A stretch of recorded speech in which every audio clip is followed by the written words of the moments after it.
기도는 하나님이 우리에게 은혜 베푸시는 중요한 방편 중에 하나입니다. 우리가 기도할 때 하나님은 우리에게 은혜를 베풀어 주십니다. 우리가 이 세상 살면서 하나님께 기도하는 것은 매우 중요합니다. 그러나 그것보다 더 중요한 것이 있습니다. 그것은 예수님이 우리를 위하여 기도하시는 것입니다. 예수님의 기도가 있기 때문에 우리의 기도도 의미가 있는 것입니다. 예수님의 기도가 있기 때문에 우리의 기도도 효력이 있고 열매를 맺는 것입니다.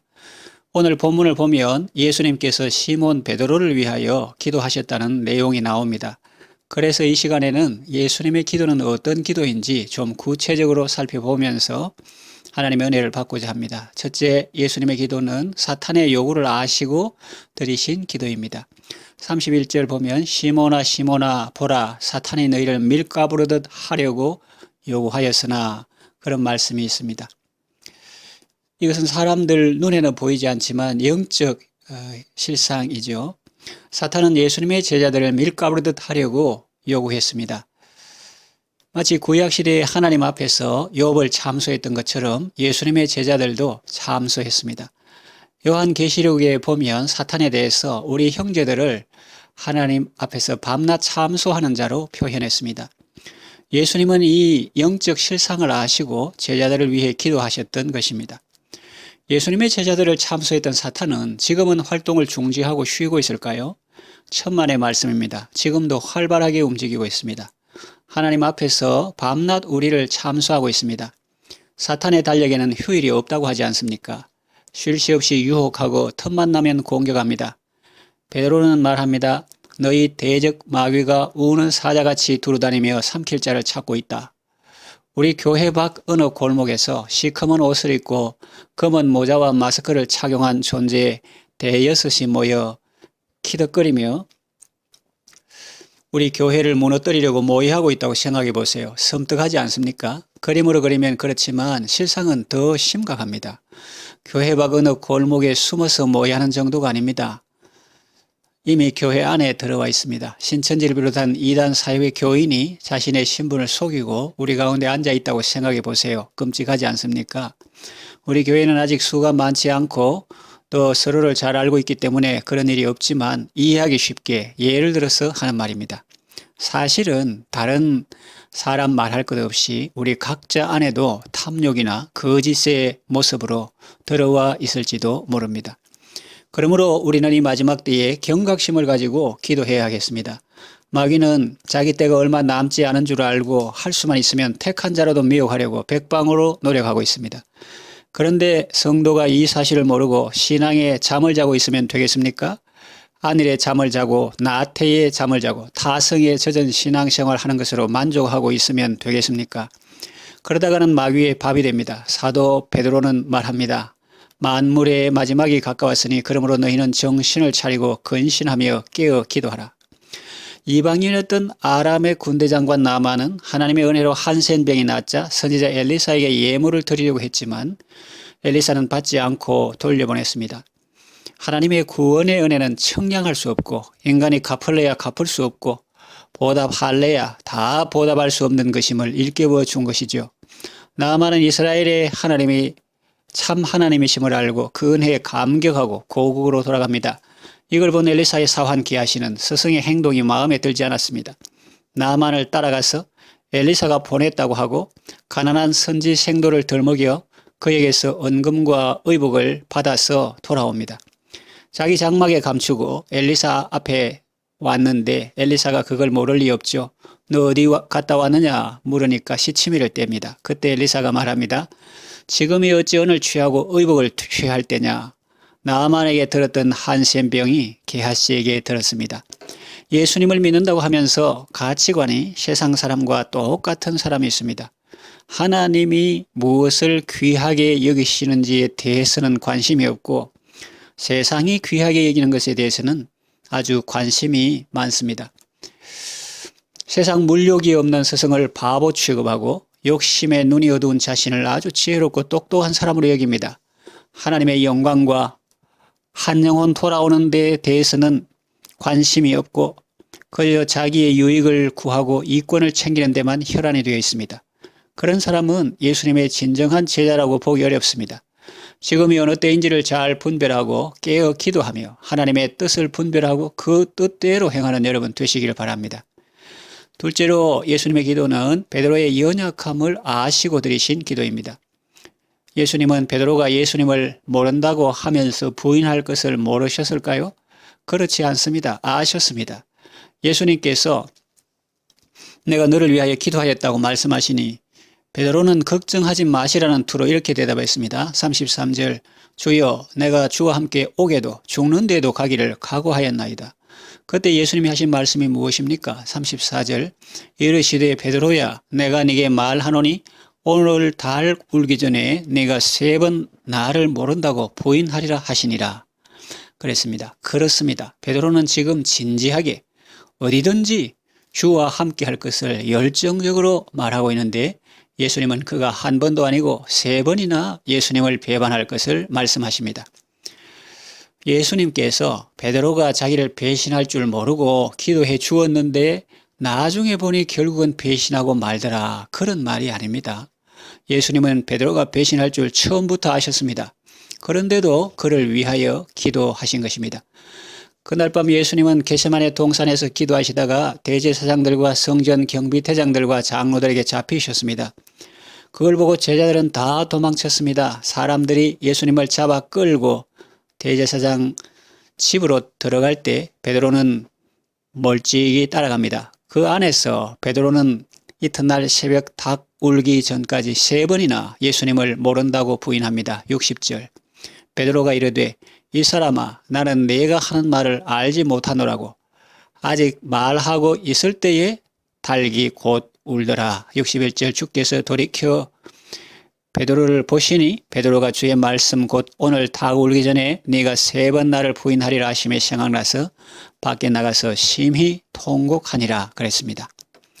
주께서 돌이켜 베드로를 보시니 말씀했는데 당시 상황을 생각해 봅시다. 베드로가 주를 열심히 부인하고 있는데 그 말하고 있는 중에 새벽 닭이 웁니다. 그때 자기를 보는 예수님과 눈이 마주쳤습니다. 낮에 주님이 하신 말씀이 생각났습니다. 그때 그 말 들을 때는 너무나 야속했습니다. 주님이 나를 어떻게 보고 저런 말씀을 하실까? 라는 생각도 들었을 것입니다. 그러나 이제 보니 주님 말씀하신 그대로 되었습니다. 그제야 자신의 모습을 보게 된 거죠. 자신의 연약함과 잘못을 보게 된 것입니다. 예수님의 눈빛은 책망이라기보다는 사랑의 눈빛이었습니다. 나는 네가 부인할 것을 미리 알고 너를 위하여 하나님 아버지께 기도했다. 나는 지금도 변함없이 너를 사랑하고 너를 위하여 기도하고 있다. 그런 마음이 담긴 사랑과 긍휼의 눈빛이었습니다. 여러분, 신앙생활 하다가 넘어졌을 때 너무 낙심하지 마십시오. 베드로처럼 자신의 잘못을 회개하는 것은 좋습니다. 그러나 너무 자책하거나 좌절하는 것은 사탄이 좋아할 일입니다. 예수님의 사랑을 붙들고 일어서야 합니다.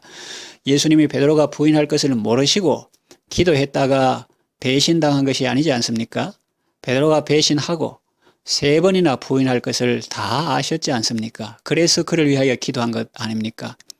그를 포기하실 생각이었다면 애시당초 기도도 하지 않으셨을 겁니다. 넘어질 것을 알고도 기도하신 이유가 무엇일까요? 아가페의 사랑 때문입니다. 사람들은 어때요? 의인을 위하여 죽는 것이 쉽지 않고 선인을 위해서 죽는 자가 혹이거니와 우리가 아직 죄인 되었을 때에 우리를 위하여 죽으심으로 우리에게 대한 자기의 사랑을 확정하셨느니라고 성경은 말하고 있습니다. 우리는 우리가 잘하고 착해서 주님이 사랑하신다고 생각할 때가 있지만 하나님의 사랑은 우리가 죄인 되었을 때에도 사랑하신 그 사랑으로 우리를 사랑하십니다. 우리의 행동이 착하고 발라서 구원받은 것이 아니라 하나님의 한없는 사랑과 은혜 때문에 구원받은 것입니다. 그러므로 우리는 우리 행동의 어떠함에 초점을 맞출 것이 아니라 하나님의 사랑에 초점을 맞추어야 합니다. 물론 이 말은 우리 행동은 아무렇게나 해도 된다는 말이 아닙니다. 구원의 확신이 있어야 된다는 말입니다. 하나님의 사랑에 뿌리를 던던히 내려야 합니다. 자기 행위에 뿌리 내리면 안 됩니다. 그러면 쉽게 흔들리고 뽑힙니다. 하나님의 큰 사랑에 뿌리를 내려야 합니다. 그래야 큰 나무로 자랄 수 있고 좋은 열매도 많이 맺을 수 있습니다. 구원의 뿌리가 튼튼할수록 선행의 열매를 많이 맺습니다. 하나님의 사랑은 성도의 큰 자산입니다. 믿음의 뿌리이죠. 그것을 강조하는 것은 사람의 선행과 윤리를 무시하자는 것이 아니라 그것들을 지탱하는 뿌리를 발견하라는 것입니다. 예수님은 우리의 연약함을 동정하지 못할 뿐이 아니요 모든 일에 우리와 같이 시험을 받은 분이시지만 죄는 없으신 분이라고 히브리서 기자는 말합니다. 그리고 때를 따라 돕는 은혜를 입기 위해 은혜의 보좌 앞에 담대히 나아가라고 말씀합니다. 하늘 성소에서 섬기는 우리의 영원한 대제사장이신 예수님의 기도를 기억하시고 주의 사랑으로 세상 이기고 승리하는 삶을 살아가시기 바랍니다. 셋째, 예수님의 기도는 소망을 가지고 드리신 기도입니다. 제자들은 한 치 앞을 내다보지 못하고 큰 소리칩니다. 그 중에는 예수님의 때를 오해하고 이제 예수님은 곧 왕이 되실 것이고 자기들은 한 자리씩 차지할 것으로 생각한 사람도 있습니다. 그리고 누가 그 큰 자리를 차지해야 되는가라는 문제로 서로 다투기도 했습니다. 예수님은 세상 나라와 하나님 나라의 차이를 말씀하셨습니다. 그리고 이방인의 삶의 방식과 제자들의 삶의 방식은 달라야 함을 일깨워 주셨습니다. 맹인 거지 바데메오는 그래도 자신이 맹인인 줄 알고 주께 부르짖어 눈을 떴습니다. 그런데 예수님의 제자라고 하는 분들은 눈이 어두워서 스승의 십자가를 앞에 두고도 서로 자리 다툼을 하고 있습니다. 인간적인 눈으로 제자들을 보면 참 답답함을 느낄 수 있습니다. 한심하다는 생각도 들 수 있습니다. 상황도 절망적이지만 제자들의 상태도 절망적입니다. 보통 사람의 눈으로 보면 그렇다는 말입니다. 그러나 예수님은 그렇게 보지 않으셨습니다. 인간적으로 볼 때 절망적인 그런 상황이었지만 예수님은 그런 상황 속에서도 소망의 줄을 놓지 않으셨습니다. 32절 보세요. 그러나 내가 너를 위하여 내 믿음이 떨어지지 않기를 기도하였노니 너는 돌이킨 후에 내 형제를 굳게 하라. 이 말씀 속에는 예수님의 기도 응답에 대한 확신이 있습니다. 비록 제자들은 지금 연약한 모습을 보이고 있지만 하나님 아버지께서는 나의 기도를 들으시고 그들을 회복시키시고 다시 일으켜 세워주실 것이다. 확신이 있었습니다. 너는 돌이킨 후에 라고 말씀하시는데 예수님은 베드로가 회복될 것도 아셨습니다. 베드로하고 많이 다른 모습이죠. 베드로는 한 치 앞도 내다보지 못하고 큰 소리 쳤는데 예수님은 모든 것을 아시고 또 장차 일어날 일까지 아시지만 조용하게 사랑이 가득한 음성으로 말씀하시는 것입니다. 너는 돌이킨 후에 내 형제를 굳게 하라.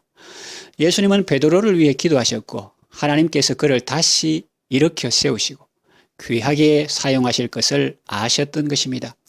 그가 돌이킨 후에 어떻게 살았는가는 사도행전을 보면 알 수 있습니다. 여자 종 앞에서도 주를 부인했던 그는 이제 수많은 무리들 앞에서 담대하게 예수님의 복음을 전합니다. 대법관들이라고 할 수 있는 산헤드린 공회 앞에서도 담대합니다. 사도행전 4장 19절 20절 보면 베드로와 요한이 대답하여 이르되 하나님 앞에서 너희의 말을 듣는 것이 하나님의 말씀을 듣는 것보다 옳은가 판단하라. 우리는 보고 들은 것을 말하지 아니할 수 없다. 그러죠. 그리고 베드로 전후서를 보면 그가 하나님의 사랑으로 얼마나 형제를 굳게 하는지를 알 수 있습니다. 그는 주님을 부인했던 과거의 아픈 경험을 바탕으로 흩어진 나그네로서 고난의 광야를 통과하는 형제들에게 성령이 주시는 감동으로 강근체의 문장으로 힘과 용기를 주고 있습니다. 예수님의 기도는 하나님 아버지를 믿는 믿음 안에서 소망을 가지고 드리신 기도입니다. 여러분들도 지금 눈앞에 펼쳐지는 현실이 어떠하든지 그것 때문에 낙심하거나 좌절하지 말고 하나님의 선하심과 인자하심을 믿고 소망의 기도를 드리시기 바랍니다. 말씀을 정리해 요약합니다. 예수님의 기도는 우리를 구원하시는 기도입니다. 그 기도는 사탄의 요구를 아시고 드리신 기도요, 제자들의 연약함을 아시고 드리신 기도며 소망을 가지고 드리신 기도입니다. 베드로를 위하여 기도하셨던 예수님은 지금도 우리를 위하여 기도하고 계십니다. 예수님의 기도를 기억하시고 그 한없는 사랑과 은혜를 기억하시고 힘과 용기를 얻으시기 바랍니다. 주의 사랑으로 영육 강건하시고 주의 사랑으로 형제들을 굳게 하며 주의 사랑으로 세상 이기고 아름답고 복된 삶을 살아가시기 바랍니다. 기도합니다. 하나님 아버지, 예수님을 통해서 구원받게 하시니 감사합니다. 우리는 연약합니다. 그러면서도 자신의 상태를 잘 알지 못하고 교만하고 큰 소리 칠 때도 있습니다. 이런 우리가 구원받을 수 있었던 것은 우리가 선하고 잘해서가 아니라 하나님의 사랑 때문이요, 예수님의 은혜 때문이요, 특별히 예수님의 기도 때문임을 압니다. 모든 것을 아시고 또 장차 베드로가 부인할 것도 주님은 아셨지만 한결같은 사랑과 은혜로 인내하시며 기다리시며 기대하시며 그들과 함께 하시며 그들을 섬기셨습니다. 주님의 사랑이 그들을 일으켰습니다. 지금도 그 사랑과 은혜로 우리와 함께 하심을 믿고 감사드립니다. 주님의 이 사랑을 한시도 잊지 말고 그 사랑의 눈빛과 음성을 늘 기억하고 감사하며 그 사랑으로 세상 이기고 그 사랑으로 형제들을 굳게 하고 그 사랑으로 많은 사람을 살리고 세우는 아름다운 삶을 살게 하소서. 예수님의 이름으로 기도합니다. 아멘.